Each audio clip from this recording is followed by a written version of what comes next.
desenvolver a agricultura e a pecuária de forma sustentável na Amazônia?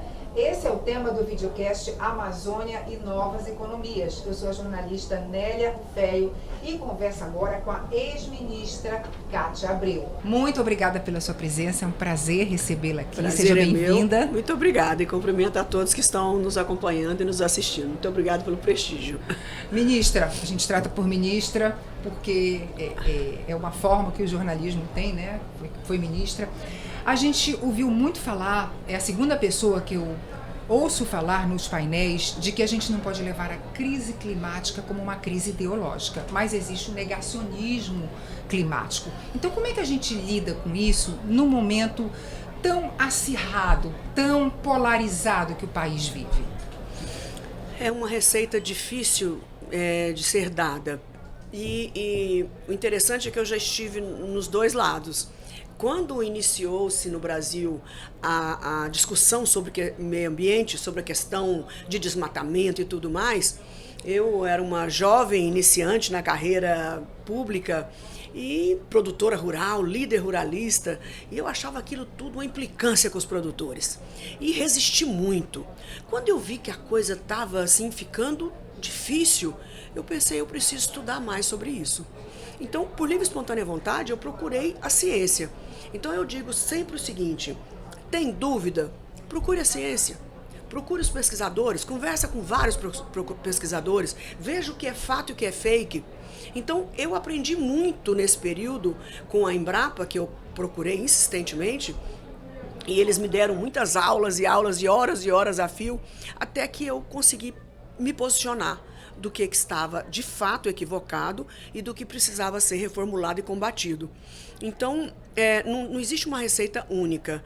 Eu só aconselho a todos aqueles que concorda, discorda, desconfia, procure o professor da sua universidade, o seu professor amigo, ou vá até ele, um desconhecido, mas procure as universidades e discuta o assunto e procure compreender o assunto antes de se posicionar a qualquer preço e custo, porque alguém falou. E nós temos instituições de pesquisa referência aqui no Brasil, na Amazônia. Que são buscadas pelo mundo inteiro, no Brasil, pela sua eficiência, como a Embrapa, na área agrária, que nós estamos aqui, que é a questão, o foco, as universidades de ciências agrárias no Brasil são maravilhosas. A Embrapa não é a universidade, mas é um instituto de pesquisa, mas nós temos Lavras, nós temos Viçosa, nós temos várias, Exalc, nós temos universidades referência, né? Rio Grande do Sul, Paraná, são coisas maravilhosas e que têm informação precisa e fidedigna para dar, vender e jogar fora.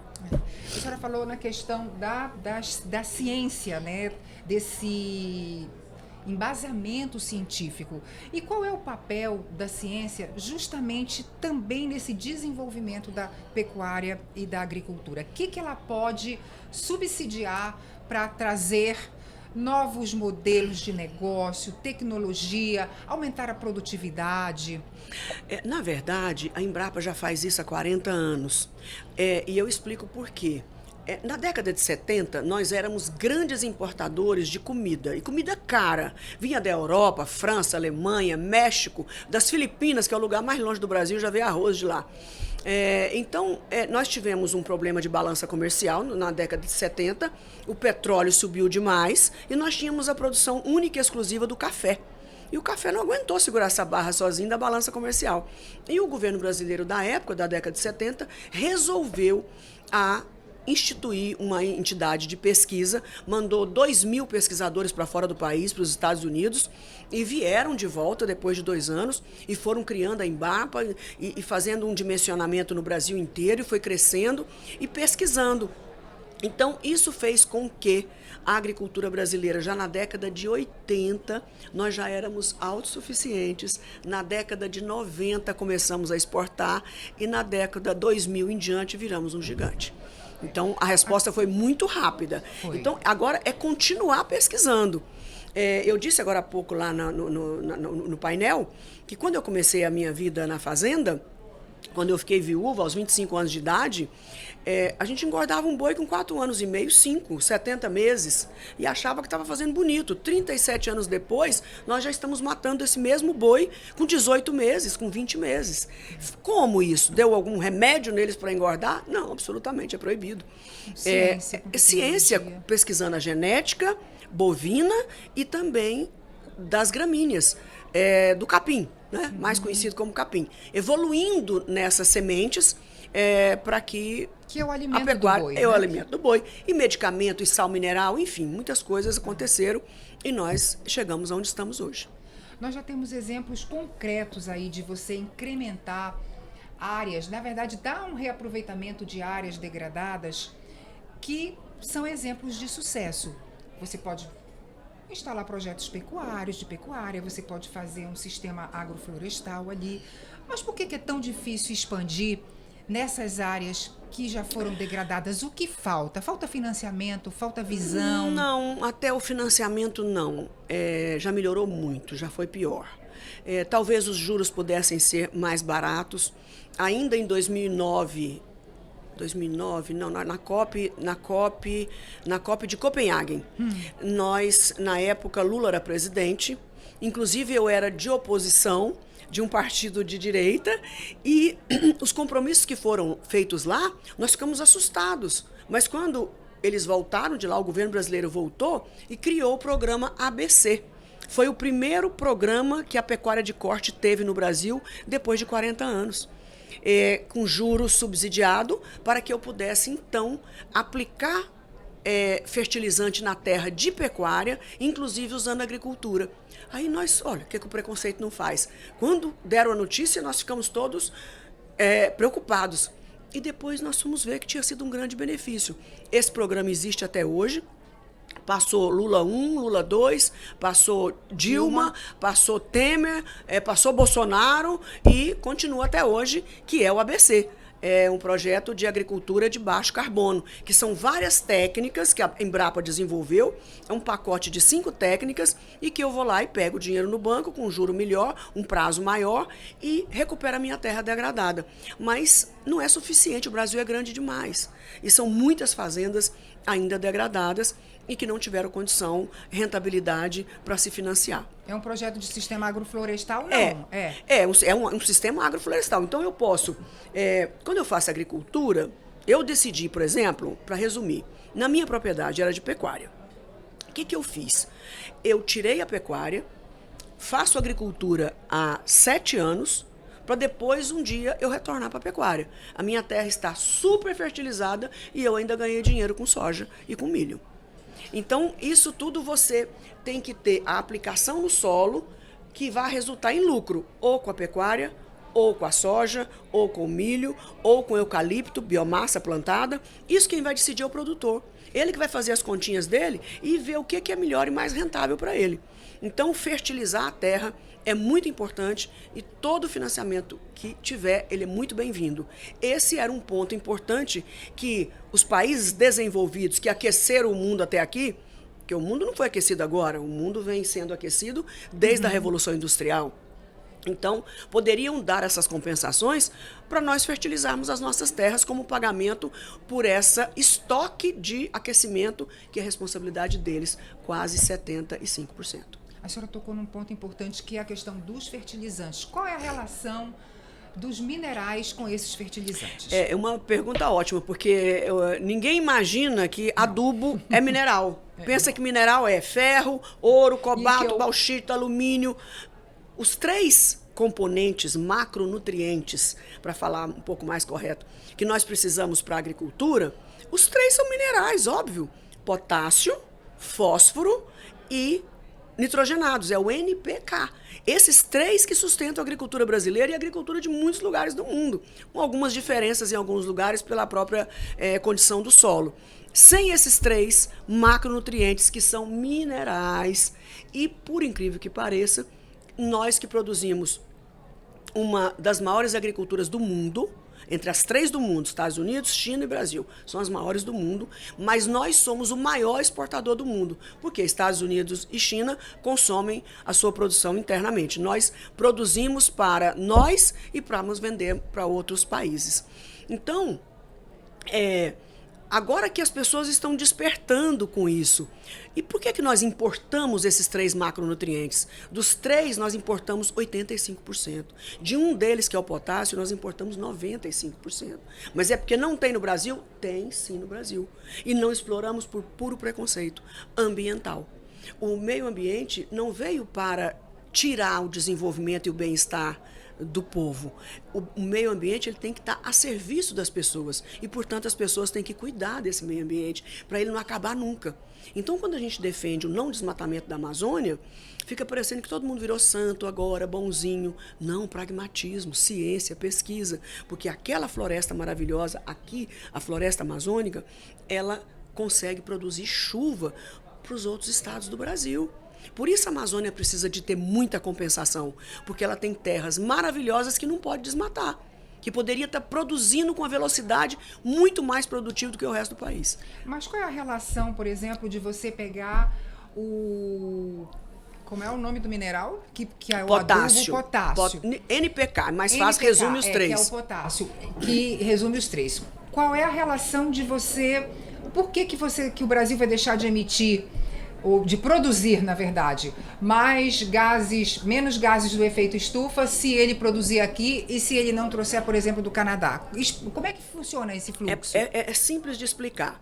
Quando o preço não vai ter muita diferença, porque é uma commodity, certo? Sim. Então não vai economizar? Provavelmente não, porque isso é da iniciativa privada, não é de governo. Sim. E o preço que tiver na bolsa de Chicago, Nova York, Japão, China, é o preço que será cobrado no mundo inteiro, não tem diferença. Mas nós vamos ganhar, primeiro, com a segurança estratégica. Imagine se esses países falam assim, esse ano não tem adubo para vocês. Nós vamos pôr a mão na cabeça e chorar? Então, é conveniente que nós possamos ter urgentemente pelo menos a metade disso, essa independência estratégica de geopolítica. Agora mesmo, Rússia e Ucrânia em guerra, Israel em guerra, e a maioria do nosso potássio vem do Canadá e desses 3 países. O preço subiu de uma vez. Então, nós precisamos ter 20%, 30%, 40%, chegar em 50% urgentemente dessa produção interna, uma questão estratégica. Segundo, entrega. Nós estamos com a mina de potássio de Altazes, que consegue entregar o adubo no Mato Grosso, por exemplo, em 5 dias. E a mina do Canadá, que é de uma reserva indígena do Canadá, leva 107 dias para chegar nessa mesma fazenda. Imagina que andou quantos quilômetros de caminhão, de trem, de navio, chegou em Santos, Paranaguá, pegou novos caminhões e subiu mais 2.000 quilômetros até o Mato Grosso. Quanto de emissão de gases de efeito estufa? Nós estamos importando gases de efeito estufa dentro do fertilizante. Por quê? Um preconceito de achar que a reserva indígena não pode, e aliás o potássio está ao lado, não está dentro da reserva indígena, mas mesmo assim precisa de autorização, porque está próximo, e a empresa inclusive quer pagar royalty para esses índios, para esses indígenas que estão lá, que não nos cria nenhum problema. O problema vem de outros lugares. Então, o que acontece? Não tem justificativa para que nós não possamos explorar.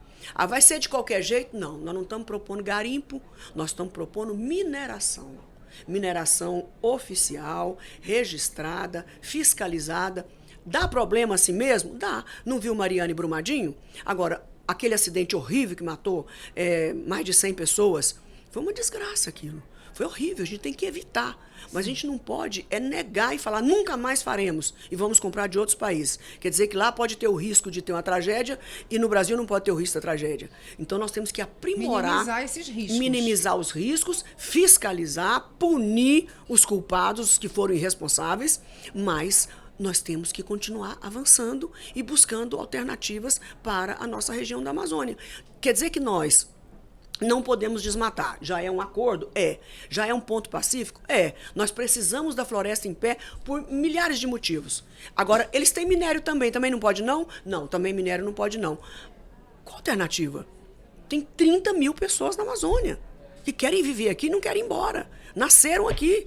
Então, tem negros, índios, quilombolas, brancos, que agora é toda uma classificação. É brasileiro, para mim tudo é brasileiro, tudo é brasileiro. Não importa a origem. Então, essas pessoas precisam ter o quê? Bem-estar, é o que elas querem. Os índios querem, mas tem uma barreira em volta deles de pessoas que se julgam proeminentes e que se recusam a fazer o que o mundo inteiro faz. Tem que ir no Canadá conhecer o Canadá. As reservas indígenas do Canadá todas exploram potássio. E nós compramos dos índios do Canadá e não podemos comprar dos índios do Brasil. Quem é que me responde isso? Por quê?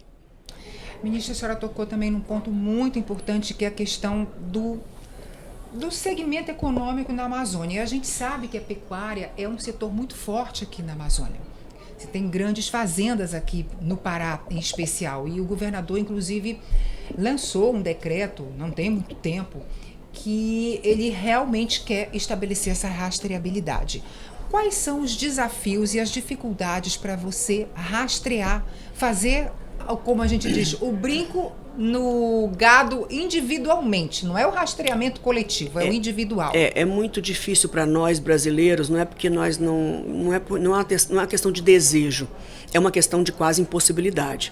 Como é que é na Europa, nos Estados Unidos? Eles criam tudo no confinamento, tanto nos Estados Unidos como na Europa. Claro que tem a pasto também nos Estados Unidos, na Europa é zero. Então é muito fácil para eles essa locomoção. O produtor normalmente cria, recria e engorda. No Brasil, nós temos um sistema, um país enorme e que um comércio muito intenso de gado. Então, às vezes eu produzo, vendo para você num leilão, no leilão do mês seguinte você já vendeu de novo, depois vende de novo, comercializa e vai e vem, e é um rebanho muito grande. Tem lotes de gado que é mais fácil. Eu crio, recrio, engordo e mando para o frigorífico. Esse aqui não tem problema de rastrear. O duro é rastrear esse que anda, que é comercializado no meio do caminho. Não, eu só crio bezerro e vendo meus bezerros. Aí o outro faz o meio e vende os garrotes. Aí o outro compra, engorda e vende para o frigorífico. Então, essa cadeia toda, né? Muito difícil, não é impossível, mas é difícil. Agora, estamos tentando aprimorar isso todos os dias. Nós já temos a rastreabilidade exigida hoje na regra 3, que são os últimos 90 dias, que é bem mais fácil. Onde estava esse gado 90 dias antes de ser abatido, certo? Agora, os critérios que a Europa está usando é como se o Brasil fosse a Europa, e nós não somos a Europa. Nós somos diferentes. Não existe ninguém melhor do que ninguém, são diferentes. Né? Por que no centro do Brasil tem muita soja? Por que não sei aonde tem só pequenos produtores de suínos e aves? São características de cada país, de cada região. Então, a Europa não tem como exigir isso do Brasil ou de nenhum... Por que ela adiou um ano essas regras? Porque os outros países todos também estavam se recusando a fazer. Mas Austrália. É um sem volta, né, mas não, nós vamos rastrear e garantir. É mercado, né, ministra? É mercado. O que acontece? Nós precisamos de diálogo e negociações. Então, nós temos vários tipos de comércio no Brasil, vários tipos de fazendas, vários tipos de tamanhos de propriedade, de conhecimento e gestão. Então, regiões mais desenvolvidas, regiões mais fáceis que isso aconteça. Suínos e aves, não tem nenhum problema. Nós somos o maior exportador de aves do mundo e somos o quarto de suínos. Tem problema de rastreamento? Não, porque é muito simples, tudo fechado no galpão. Já chega ali, pare ali, cresce ali, engorda ali e vai para o abate. Então, os bovinos são diferentes. A criação no Brasil é diferente porque é solto a pasto. Qual é a estimativa com a rastreabilidade de redução de gases do efeito estufa? Quanto que... 0. Ah, não. Desculpa, porque nós temos duas questões. Quando fala rastreabilidade, nós temos que explicar do que nós estamos falando. Desculpa eu ter te interrompido, mas é porque é o seguinte. Você tem uma rastreabilidade sanitária. O que é a sanitária? Tomou vacina? Teve todos os... Que já tem hoje. Isso já tem, que é a GTA, que inclusive foi criada por mim na CNA e doada ao Ministério da Agricultura. Nós temos a rastreabilidade ambiental, que é o desmatamento. E o terceiro, que é o social, que está muito mais relacionado ao trabalho escravo, certo? Nesse ambiental aqui, além do desmatamento, a gente inclui também terras sobrepostas. Isso aqui é um pedaço aqui é dos índios, um pedaço aqui é dos quilombolas, isso aqui é unidade de conservação. Então, esse aqui está mais fácil, já acontece no país. e o produtor faz, porque é do interesse dele, obviamente. Trabalho escravo é um combate diário, 24 horas, e muito mais relacionado a trabalho infantil, crianças, nas fazendas, né? E acho perfeitamente viável você não comprar gado ou nada de fazenda que foi desmatada ilegalmente. Agora, a Europa não pode dizer que não vai comprar de fazenda que está desmatada legalmente. Porque aí ela está intrometendo na soberania do país. Ele pode não comprar de nós não somos obrigados a cumprir.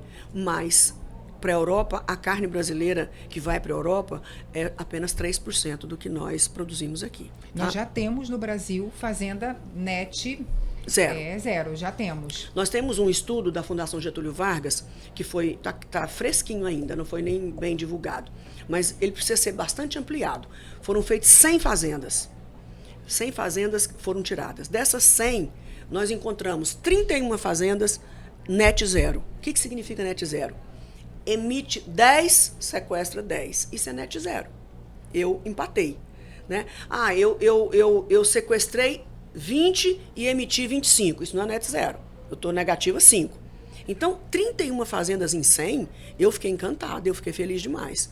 E desses 100, nós tivemos 40 e poucas que tiveram uma emissão mais baixa. E tivemos mais 20 e poucos % de uma emissão maior. Então, o que nós vamos fazer agora? O que esse estudo propõe? Que eu penso que todas as instituições e entidades vão trabalhar nessa direção. O que esses 31 fizeram que os demais têm que fazer?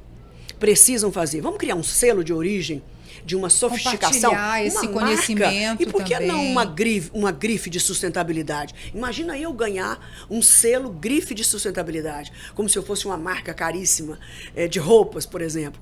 Então, nós precisamos fazer isso com o produtor. Ele precisa receber esse reconhecimento e isso tem que valer dinheiro, porque isso custou para fazer isso. Ninguém faz net zero sem gastar. Fora que se tiver um saldo, ele ainda pode entrar no mercado de carbono. Entrar no mercado de carbono. Um e esses produtores que emitem mais, são os produtores malvados? Não, gente, não existe isso.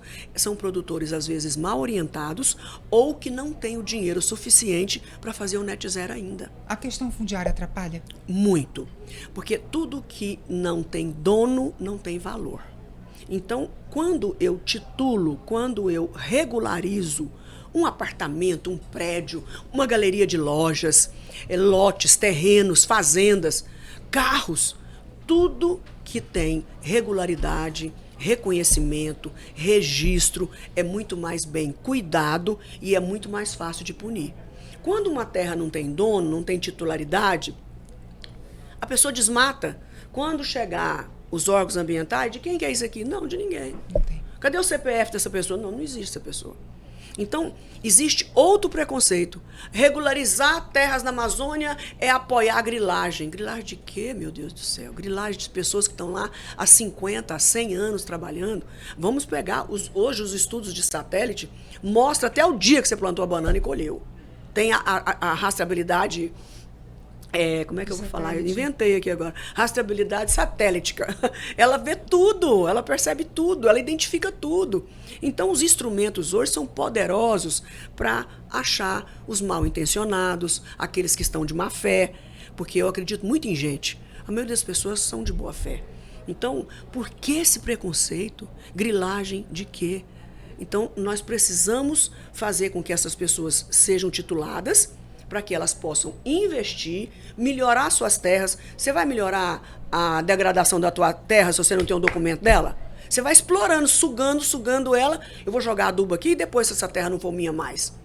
Então, é uma questão de bom senso. Se a terra é minha, se a casa é minha, não é alugada, eu fico mais caprichosa.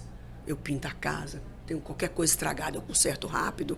Se a casa não for minha, não tiver um contrato bem feito, tem gente que nem liga.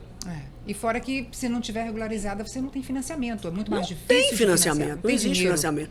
Então, eu tenho uma terra degradada, não tenho o documento dela. Como é que eu vou arrumar dinheiro para investir? E se eu arrumar dinheiro, eu não tenho garantia? E se eu arrumar uma garantia de outra pessoa e fizer? E se depois não titular minha terra e me tomar ela? Então, essas são as questões que eu não consigo ter resposta, como hoje ali no debate. Eu preciso de resposta para isso. Eu não entendo por que não titular a Amazônia.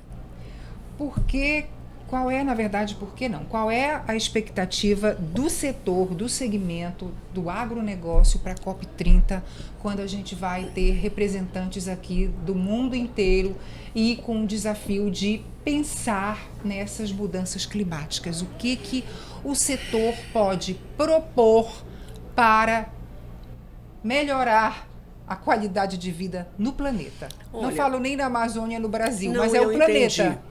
É muito frustrante, eu entendo isso, porque eu já fui em quase todas as COPs, eu acho que eu já fui em 80% das COPs. E a volta é sempre uma frustração, porque na COP de Paris, na COP 15, que aconteceu em 2010, não, desculpa, na COP 10, que aconteceu em 2015, eu era ministra. E ajudei a ministra Isabela, e o ministro de Minas e Energia era Eduardo Braga, o senador. Paris, né? Do Acordo de Paris. Nós desenhamos o Acordo de Paris ali. Eu na área da agricultura, o Eduardo Braga na área de Minas e Energia e a Isabela na outra área ambiental. Então, aquilo ali ficou decidido que 100 bilhões de dólares seriam distribuídos. Não é de graça, não. Não é um presentinho, nem uma esmola, não. Para compensar os países em desenvolvimento que têm restrição e que não podem ampliar sua produção e que têm dificuldade, enquanto os outros se desenvolveram, têm uma renda per capita de 40 mil dólares, 36 mil dólares, e a nossa aqui você conhece qual é, tá? Não chega a 12. Então, o que acontece? Os países que desenvolveram à custa de aquecer o globo estão agora com países intermediários, que somos nós, e países muito pobres de cá. Todo mundo quer desenvolver, igualzinho esses aqui foram. E, bom, então tá bom, eu não posso desenvolver, não posso fazer emissões porque aquece o planeta. Ok, quais as compensações para que esse povo meu aqui, que não alcançou uma renda per capita igual a de vocês, o que é que nós vamos fazer? Precisa financiar. Tem que financiar. E os 100 bilhões da COP de Paris para cá, quanto foi doado por esses poluidores aqui históricos? Zero. Nada. Então, é muito simples. Eu aqueço o planeta, desenvolvo o meu país, viro o país de primeiro mundo e dou tchau para os demais. E a gente paga a conta. E a gente paga a conta. Então, essa é a reclamação. Nós não estamos reclamando, não estamos contestando que existe o aquecimento global. Eu não contesto. Existe sim. Os desastres ambientais estão aí. É só abrir a janela e olhar. Ontem então, a Lawrence falou isso, respondeu dessa forma. Estou usando a frase dela, porque eu não me lembrei do nome dela aqui para citar. É Lawrence. Lawrence, a francesa. E é só abrir a janela.